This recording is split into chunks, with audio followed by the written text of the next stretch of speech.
Hello everybody and a good day to you all. Today I am talking about Star Trek Discovery, Season number 1, Episode number 7, Magic to Make the Sunset Man Go Mad. Episode directed by David Barry. And before I get into this episode right here, I'm going to give a little quick review on episodes 1 through 6. I finally got caught up with this show.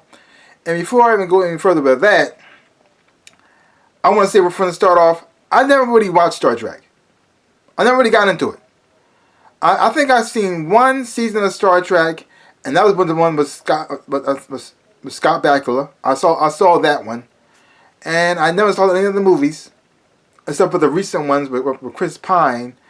And I thought the first one was okay. I liked that one. The second one was okay, and the third one I wasn't really feeling that too much, but it was all right. But I pretty much I don't have much experience with Star Trek. I'm mostly stuck with Star Wars. That's pretty much it.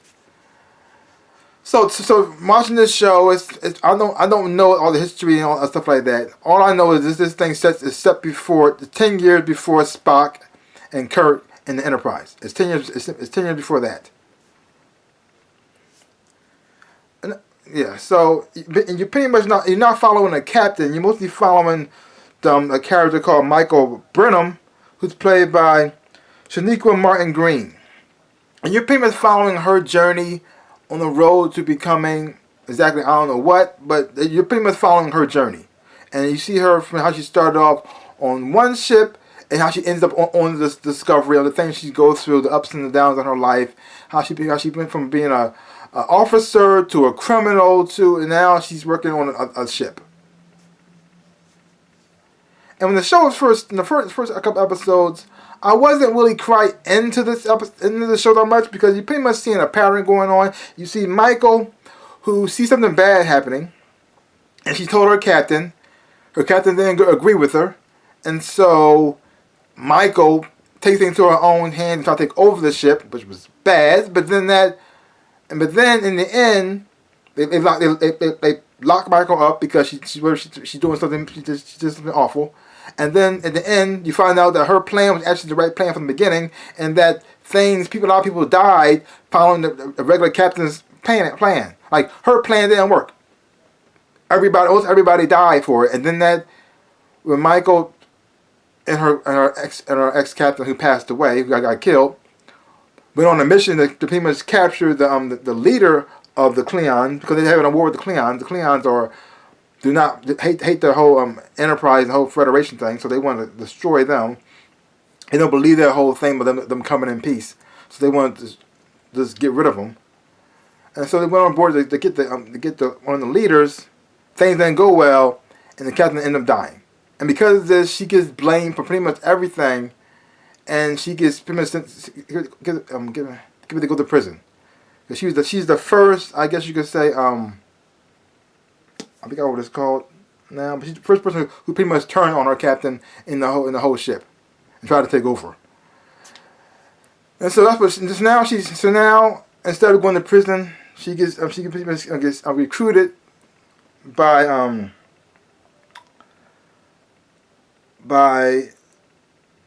Captain Gabriel Luca.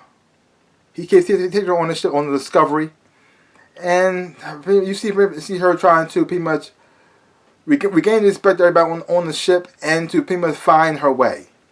Because even when this thing starts off, when it does the logs thing, it shows her thoughts. It doesn't even talk about it doesn't focus on the captain too much. He's part of the show, and in some episodes he did have some he had episodes focusing on him, but you mostly follow her and her journey and her learning to try to pretty much be human, because she was raised by Vulcans.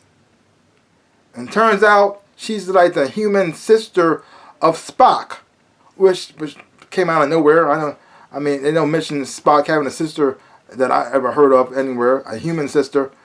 So where did that come from? I don't know. See, the thing is, though, the show is not that bad overall from the episodes that I'm seeing so far. It's not grabbing me completely yet. It's not really that good either. Like, I don't understand why they did a prequel. They could have just did a continuation from where it left off from the last season, from the last Why didn't they do something like that and have a new journey and a new thing that I'm going on, because the plot still could have worked. Let's say that the Klingons decided to separate themselves from the Federation and do and go against it, because they said, we don't want to do this anymore. It's not our way. It feels as though it's not making us, keeping us strong. It's making us weak. So therefore, we're separating ourselves, and we got to fight our way to do it. That's what we got to do it. And then you see this new crew trying to find a way to make peace and bring them back into the fold, but they might have to fight to do that. So I don't know, that's something. It could have went that way, but because I don't understand where this show is trying to go yet. I'm still trying to figure out what's the purpose and where's it trying to go. Because I already know how it's going to end up. Because it's Spock and all of them, and then it's going to move on from there. So since it's a prequel, I don't know. This last episode right here, I actually did kind of enjoy a little bit. I think I like this episode more, and I like the episode previously with the one with when her Vulcan father was in trouble when he got injured, and she do that mind melt with him to try to help him through that. I actually did enjoy that one a little bit, but I think the ending of this one ended kind of weak.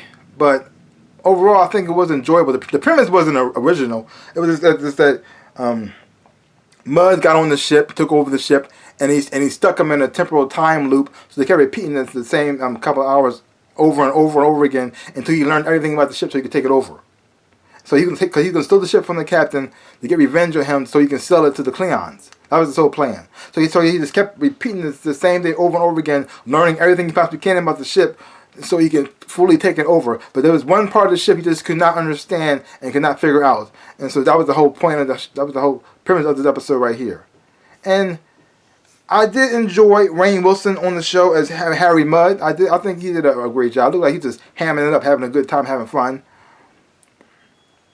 But overall, the whole cast and the crew, I don't think they're doing a bad job of acting. It's just that I'm not quite on board just yet, because I'm keep trying to figure out why are we following Michael Brenham for? I mean, yes, she was raised by humans, and her life story and everything, but where is it supposed to end up? Is she gonna become captain or something? Like where just gonna go? I don't know. The show is interesting. I wouldn't say this is my favorite show I'm watching so far, but I'm starting to like it a little bit more than when I started off. Like I said, it's not that the acting is bad. It's just that the stories aren't that strong for me yet. It's not grab me yet to make me like fully fall in love with it. I think the concept is interesting, and I think the graphics and how it looks is amazing. I mean, the special effects on the show just looks fantastic. Visually, this show is just stunning. It grabs you out the start once you see it. But some of the storylines and stuff like that, and the characters, some aren't that interesting to me. I'm just trying to find out. I'm just trying to see where this is going. Where this is going to go.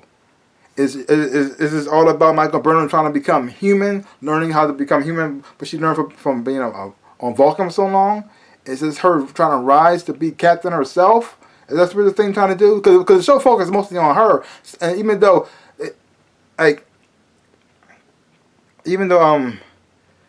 you got to just start to a newer character like